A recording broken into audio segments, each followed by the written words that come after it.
Hello students, welcome to my YouTube channel. Students, आज के इस वीडियो में मैं आप लोगों के सामने कक्षा 10वीं का विषय हिंदी त्रैमासिक परीक्षा 2022-23 का जो आपकी होने वाली है, अभी सितंबर में होगा जो आपका हिंदी का पेपर कक्षा 10वीं वालों का। ठीक, तो इसमें मैं आप लोगों के सामने काफ़ी अच्छे मोस्ट इंपोर्टेंट क्वेश्चन लेके आ चुका हूं जो आपकी त्रैमासिक परीक्षा में काफ़ी ज़्यादा आने की संभावना है। ठीक, तो मैं इसमें संपूर्ण सोल्यूशन लेकर आ चुका हूँ कि आपका मतलब कि कवि परिचय किस पे आएगा, लेखा परिचय काय पे आना, निबंध काय पे आएगा, काय पे एप्लीकेशन आएगा। ठीक, और साथ ही साथ आप लोग सामने ऑब्जेक्ट, सही विकल्प, सही जोड़ियाँ, एक वाक्य उत्तर और भी प्रश्नों के उत्तर सहित आप लोगों को समझाया दिया जाएगा। ठीक, इसमें आप लोगों को अच्छे से समझाया जाएगा। साथ ही साथ आपको प्रश्न के उत्तर भी बताए जाएंगे कि जिस प्रकार से आप लोग सर्वप्रथम आप लोगों के सामने है सही विकल्प। तो पहला विकल्प लिखा है यहाँ पर, गोपियाँ किसके वियोग में व्याकुल हैं। तो आप लोगों को पता है तो अच्छी बात है, जिन लोगों को नहीं पता है तो आपका आंसर आज सही हो जाएगा, श्री कृष्ण की। ठीक, इसी प्रकार से दूसरा विकल्प है आप लोगों के सामने,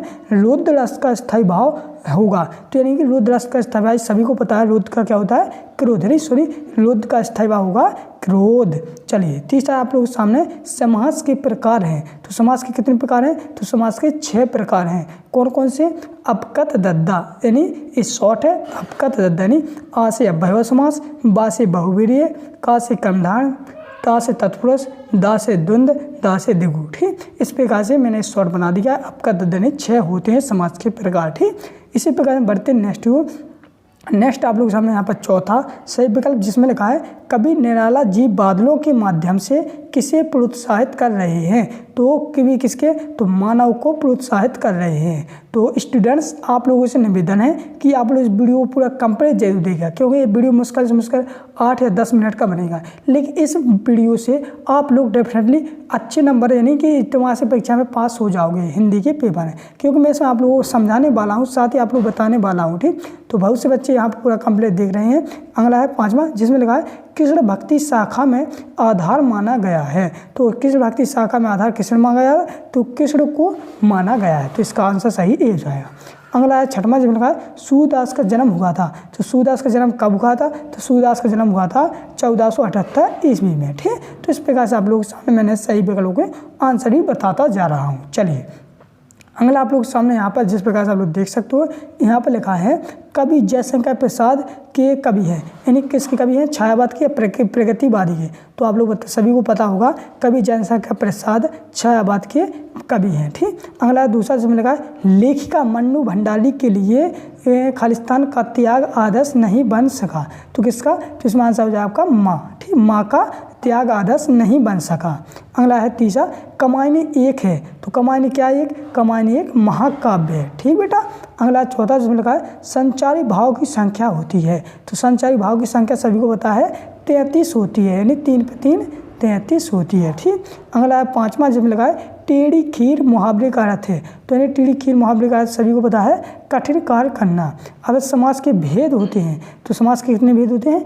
6 भेद होते हैं। ठीक, यानी समास के प्रकार या भेद जितने भी पूछे जाए तो 6 ही होते हैं। ठीक, चलिए अगला आप लोग सामने सत्य असत। ठीक, तो सत्य असत आप लोग सामने इस प्रकार से जिसमें लिखा है सूर्य बादशाह रस के सम्राट हैं। तो ये बिल्कुल सत्य है। ठीक, अगला है दूसरा जिसमें लिखा है कवि निराला है बादलों को स्त्री की कल्पना के समान कहा है। तो ये आपका सत्य हो जाएगा। अगला तीसरा है बचपन में लेखिका मन्नू भंडारी खूब गोरी थी। नहीं, है सत्य हो जाएगा। अगला चौथा, रामचरितमानस खंड काव्य गलत है। रामचरितमानस एक महाकाव्य है। जगदीश शब्द में बेशक संधि है। गलत है। अलंकार का समान अर्थ गहना होता है। तो हाँ, ये सत्य है। तो इस प्रकार से मैंने सत्य असत बता दिए हैं। चलिए अगला आप लोग के सामने सही जोड़ियाँ। ठीक, अगर आप लोग इनको नोट करना चाहते हो तो नोट भी कर सकते हो। ये दी गई हैं सही जोड़ियाँ। तो इन सही जोड़ियों को भी हम मिलाते हैं। बिना पत्र का तो किसने लिखी थी? ये लिखी थी तुलसीदास जी ने। ठीक, मनुष्य को भ्रमित करने वाला, तो कौन मनुष्य को भ्रमित करता है? तो यश विभव मान सम्मान। अगर विद्यालय कौन सी संधि है? तो विद्यालय हो जाएगा आपकी स्वर संधि। रात दिन कौन सा समास हो जाएगा? द्वंद्व समास। करुण का क्या हो जाएगा? स्थायी भाव शोक। चौपाई में कितनी मात्रा होती हैं? 16। तो इस प्रकार से मैंने आप लोगों के सामने सही जोड़ियाँ भी काफ़ी मोस्ट इंपोर्टेंट बता दी हैं, जो काफ़ी ज़्यादा आने की संभावना है। अगला 5वां जिसमें लिखा है एक वाक्य में उत्तर दीजिए। ठीक, यानी सूरदास किसके शिष्य थे? सभी को पता होगा। जिन लोगों को नहीं पता, चलिए मैं बताता हूँ। सूरदास किसके शिष्य थे? तो सूरदास महाप्रभु महाप्रभु वल्लभाचार्य, किनके? वल्लभाचार्य, वल्लभाचार्य। ठीक, मैं मुँह से बताता जा रही, आप लोग इतने 10वीं पढ़ने लगे तो लिख होशियार तो होंगे ही। दूसरा है परशुराम किसके शिष्य थे? तो इसका आंसर लिखिए शिव के, किनके? शिव जी के। ठीक, शिव के। ठीक, तो ये हो जाएगा आपका दूसरे का आंसर। तीसरा है माँ अपनी बेटी से किसको विरोध करती है? तो माँ अपनी बेटी से किसका विरोध करने को कहती है? तो कहती है अन्याय और अत्याचार का। किनका? अन्याय और अत्याचार लिख लेना। संधि कितने प्रकार की होती है? तो संधि 3 प्रकार की होती है। कौन कौन? स्वर संधि, व्यंजन संधि और वृषक संधि। समास किसे कहते हैं? तो चलिए लिखना चाहते हो भाषा तो लिख लीजिए। 2 या 2 से अधिक शब्दों के मेल के बने नए शब्द की क्रिया को हम समास कहते हैं। एक अंक में कितने अंक होते हैं? सभी को बताएं, 1 अंक होता है। तो इस प्रकार से मैंने आप लोगों के सामने काफ़ी ज़्यादा मोस्ट इंपोर्टेंट विकल्प, सही जोड़ियाँ, रिक्त स्थान और एक वाक्य से बता दिए हैं। अब हम बात करते हैं प्रश्न उत्तर की, जो काफ़ी ज़्यादा आने की संभावना है। ठीक, तो पहला प्रश्न आप लोग सामने मोस्ट इंपोर्टेंट, उद्धव के व्यवहार की तुलना किस किस से की गई है? दूसरा प्रश्न है गोपियों के अनुसार राजा का धर्म क्या होना चाहिए? इनके आंसर मैं लास्ट में बताने वाला हूँ, पहले आप लोग प्रश्न देख लीजिए, क्योंकि प्रश्न देखोगे तभी तो आपके आंसर समझ में आएगा। कि मैं डायरेक्ट आंसर बता दूँ तो आपको समझ में नहीं आएगा, इसलिए पहले प्रश्न आप लोग जरूर समझिए। ठीक, तीसरा है कवि जयशंकर प्रसाद आत्मकथा लिखने से क्यों बचना चाहते हैं? चौथा प्रश्न है लक्ष्मण ने वीर योद्धा की क्या क्या विशेषता बतलाई? पांचवा है कवि निराला की आंख फागुन की सुंदरता से क्यों नहीं हट रही? नैना सेनानी बा होते हुए भी चश्मे वाले को लोग कैप्टन क्यों कहते हैं? सातवां प्रश्न है हालदार साहब मायूस क्यों हो गई थी? आठवां प्रश्न है कैप्टन बार बार मूर्ति पर चश्मा क्यों लगा देता था? नौवां है भरत ने अपने बेटे की मृत्यु पर अपनी भावनाएं किस तरह व्यक्त की? 10वां है आपके विचार से भोलेनाथ अपने साथियों को देखकर ससकना क्यों भूल गए जाता है? तो आप लोग बता दिया जाए तिमाही कोष के अनुसार, जो आप तिमाही कोष के अनुसार जितना भी आप लोगों को नहीं तीसरा हिस्सा आता है। ठीक, तो जैसे कि आपकी 3 है कृतिका दी गई है, इस प्रकार से जो पार्ट दिए गए हैं तो उन पार्टों के अनुसार तिमाही कोष के अनुसार मैंने ये प्रश्न इंपोर्टेंट बताए आपको। अगला जैसे कि आप देखते हैं ग्रामर से, तो ग्रामर से ये मोस्ट प्रश्न है, जैसे कि यानी व्याकरण से जो काफ़ी ज़्यादा आते हैं, यानी ये अथवा में रखे मिलते हैं। जैसे श्रव्य काव्य और दृश्य काव्य में अंतर, खंड काव्य और महाकाव्य में अंतर, छायावाद किसे कहते हैं, इसकी 4 विशेषता मोस्ट इंपोर्टेंट है, सीख के जाना। आत्मकथा और जीवनी में अंतर लिखिए, वीर रस की परिभाषा एवं उदाहरण सहित लिखिए, अलंकार किसे कहते हैं, तन के प्रकार लिखिए। तो काफ़ी ज़्यादा मोस्ट इंपोर्टेंट है बेटा, इनको तो आपको पढ़ के ही जाना है। ठीक बेटा, लिखना चाहते हो तो इनको लिख भी सकते हैं। चलिए हम इनके आंसर भी आपको बताने वाले हैं। अगला आप फिर आप लोगों के सामने आएंगे कवि परिचय, जिसमें सूरदास, तुलसीदास, जयशंकर प्रसाद, ये 3 में से आपको एक का लिखना है। तो मेरा राय है कि 3 में से आप लोग एक को अच्छी तरह से रट लीजिए या सीख लीजिए, या तीनों को सीखना चाहते हो तो बहुत अच्छी बात है।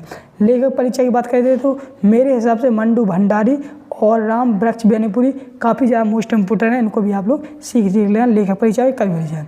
अब पत्र लेखन की बात करते हैं हम, तो पत्र लेखन में देखो द्वितीय अंक सूची प्राप्त करने हेतु तो काफ़ी ज़्यादा मोस्ट इंपोर्टेंट है, काफ़ी ज़्यादा रखा मिलता है। दूसरा स्थानांतरण प्रमाण पत्र यानी कि टीसी, तीसरा शाला मुक्त शुल्क मुक्ति हेतु निबंध, वो सॉरी पत्र, 3 पत्र बहुत ही मोस्ट इंपोर्टेंट, काफ़ी सैल है, इनको भी मैं आप लोगों को एक्सप्लेन करने वाला हूँ। निबंध की बात करते हैं पर्यावरण प्रदूषण विज्ञान का चमत्कार जल ही जीवन है, तो ये काफ़ी ज़्यादा मोस्ट इंपोर्टेंट निबंध है जो आप लोग अपने हिसाब से अपने मन से भी बना सकते हैं।